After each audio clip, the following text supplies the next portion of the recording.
Assalamualaikum warahmatullahi wabarakatuh. Perkenalkan, nama saya Wendy Saiful Mikdar dengan NIM 119202023, jurusan Pendidikan Agama Islam Fakultas Tarbiyah Keguruan UIN Sunan Gunung Jati Bandung. Baik teman-teman yang saya cintai dan saya banggakan, dalam kesempatan ini saya akan sedikit menjelaskan secara garis besar mengenai sumber-sumber pembiayaan di pondok pesantren.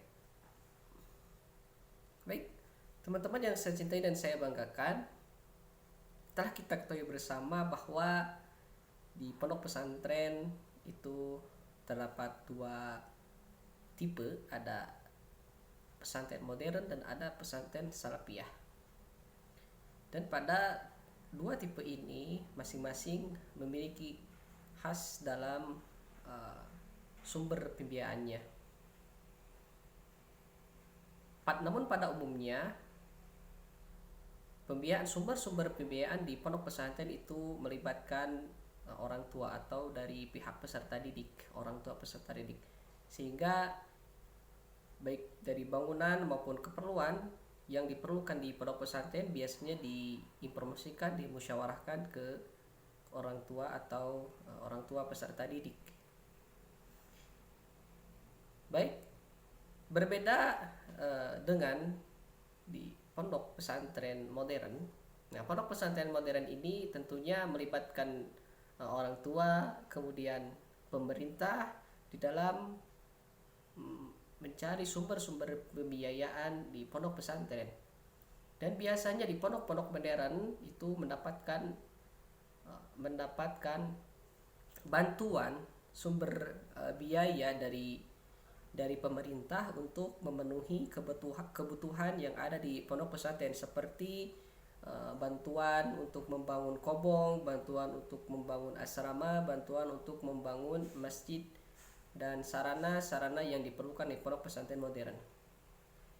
Nah, berbeda di pondok pesantren salafiyah agak sedikit khas dan sangat berbeda dari yang lainnya.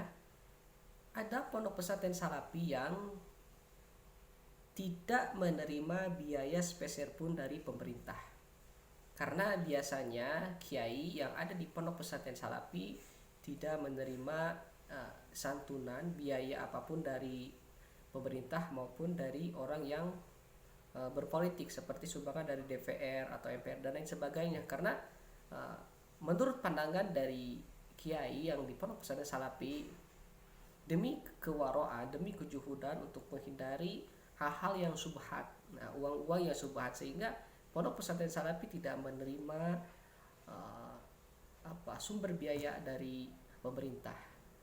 Namun ada sebagian pondok pesantren salafi yang menerima sumber pembiayaan atau bantuan dari pemerintah, seperti di pondok pesantren Maniis di Tasikmalaya atau yang terkenal dengan Mama Maniis. Dari situ pondok pesantren salafiyah yang mana tidak menerima bantuan apapun dari pemerintah, sehingga pondok pesantrennya sederhana, kobongnya dari bilik bambu dan sederhana, tapi santri-santrinya sungguh sangat luar biasa, ketekunannya sangat luar biasa. Dan dari pondok pesantren Maniis melahirkan ulama-ulama yang juhud, ulama-ulama yang ikhlas, yang siap membimbing umat Nabi Muhammad SAW.